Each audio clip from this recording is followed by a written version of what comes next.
জাতীয় নাগরিক কমিটির মুখ্য সংগঠক সার্জিস আলম শনিবার সন্ধ্যায় বঙ্গবন্ধু আন্তর্জাতিক সম্মেলন কেন্দ্রে সশস্ত্র বাহিনীর সাবেক সদস্যদের সঙ্গে এক মতবিনিময় সভায় জানিয়েছেন, তরুণদের নেতৃত্বে যে নতুন রাজনৈতিক দল গঠন হতে যাচ্ছে তাতে কোনো পরিবারতন্ত্র থাকবে না। তিনি বলেন, বাপ নেতা হলে ছেলে নেতা হবে, এই ট্র্যাডিশন আর থাকবে না। যোগ্যতা অনুসারে নেতৃত্ব দেওয়া হবে। সার্জিস আলম আরো বলেন, আপনি যদি যোগ্য হন তাহলে আপনাকে আমরা চেয়ার ছেড়ে দিতে বাধ্য হব।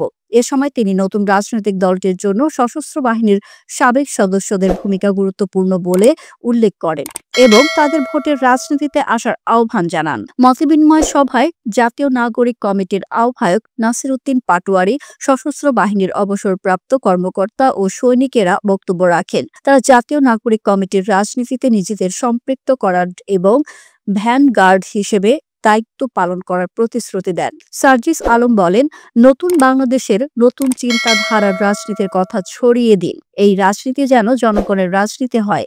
এছাড়া চাঁদাবাজি, দখলবাজি ও ঘুষের বিরুদ্ধে প্রতিরোধ গড়ে তোলার আহ্বান জানান।